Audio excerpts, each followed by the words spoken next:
जो आपकी बात करते हैं, जो आपके हक की बात करते हैं, जो आपके न्याय की बात करते हैं, जो 30 लाख सरकारी नौकरियों की बात करते हैं, जो महालक्ष्मी से 1 लाख सालाना मिलना महिलाओं की बात करते हैं, जो कानूनी एमएसपी और कर्जा माफी की बात करते हैं, जो मनरेगा को 400 करने की बात करते हैं, जो गिनती की बात करते हैं। इस देश का प्रधानमंत्री एक कायर है। इस देश का प्रधानमंत्री डरपोक है, क्योंकि वो डरता है आपसे, वो डरता है आपके वोट की ताकत से, वो डरता है आपके जज्बे से, वो डरता है क्योंकि वो जानता है कि जब जनता खड़ी हो जाती है तो बड़ों की सिट्टी पिट्टी गुम हो जाती है। वो जनता खड़ी हो चुकी है।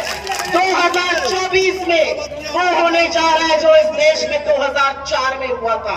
मेरे नौजवान साथियों, याद रखिएगा, तब भी बड़ा बड़ा इंडिया शाइनिंग टीवी पर सिर्फ इंडिया शाइनिंग होता था, जैसे आज मोदी मोदी मोदी मोदी मोदी मोदी होता है, तब भी यही होता था।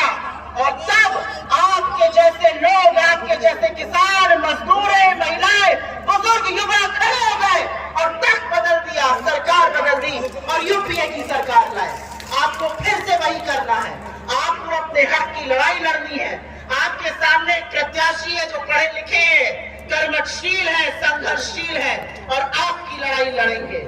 और अगर पंकज चौधरी नहीं तो वीरेंद्र चौधरी उनसे कई गुना बेहतर है, ज्यादा पढ़े लिखे हैं, विधायक है परिंदा से और विषम परिस्थितियों में विधायक बने हैं। मैं आपसे हाथ जोड़कर और हक से आपका वोट मांगती हूँ और मैं आपको आपकी ताकत एक बार फिर से याद दिलाऊंगी। यहाँ पर जितने मेरे नौजवान साथी हैं, याद रखिएगा, तलवारों की धारों पर इतिहास हमेशा बनता है। जिस ओर जवानी मुड़ती है उस ओर जमाना मुड़ता है। खड़े हो जाइए मल्लिकार्जुन खड़गे जी के साथ, एक वो व्यक्ति जिनका 50 साल से ज्यादा तो निर्वाचित सदस्य होने का एक्सपीरियंस है। खड़े हो जाइए राहुल गांधी के साथ, एक वो आदमी, एक वो शख्स जो कन्याकुमारी से कश्मीर पैदल लाभ देता है कि ये देश जुड़ा रहे। खड़े हो जाइए उन लोगों के साथ जो समाजवाद को जीवित रखने के लिए आज भी जद्दोजहद कर रहे हैं, लड़ाई लड़ रहे हैं। खड़े हो जाइए अखिलेश यादव जी के साथ। ये लड़ाई निर्णायक है। इस लड़ाई को हम सबको अपनी लड़ाई बन के लड़ना पड़ेगा।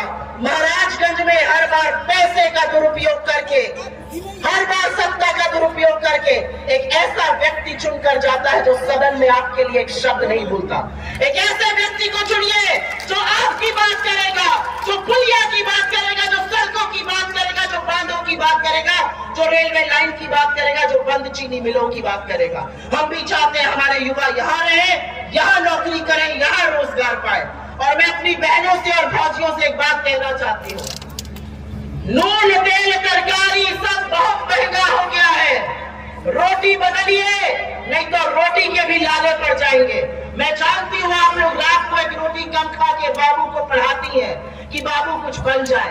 बाबू जाते हैं, पर्चा लीक हो जाता है, बाबू के लिए रोजगार नहीं है। उस पार्टी को, उस गठबंधन को वोट दीजिए जो 30 लाख सरकारी नौकरी देगा, जो सालाना 1 लाख का स्टाइपेंड देगा, आपके दूध का कर्ज अदा करेगा। मैं हाथ जोड़ के आप सब ने मेरी बात सुनी, उसके लिए बहुत बहुत धन्यवाद। हमारे बीच में हमारे अध्यक्ष जी हैं, वो अध्यक्ष जी जिनकी जो हमेशा हर बार नरेंद्र मोदी के झूठों की बोलती बंद कर देते हैं, जिन्होंने नरेंद्र मोदी को झूठों का सरदार ऐसे ही नहीं कहा। मैं चाहती हूं आप उनकी बात सुनिए, इस बार मन बनाइए, बड़ा परिवर्तन करिए और परिवर्तन होके रहेगा। आपका जज्बा, आपका जुनून, आपकी तालियों की गड़गड़ाहट ये बना रही है कि मन आप बना चुके हैं। बस अब 1 जून को जाइएगा और भाजपा को शून्य करके आइएगा। आप सब ने मेरी बात सुनी, उसके लिए बहुत बहुत धन्यवाद। और वीरेंद्र जी के लिए एक लाइन कहकर जा रही है, साहस पर एक लाइन कहूंगी आपसे, क्योंकि साहस से ज्यादा मजबूत दूसरी कोई चीज नहीं है। मेरे भाई को जिताइएगा यहाँ से और याद रखिएगा कि वो साहसी बनकर, वो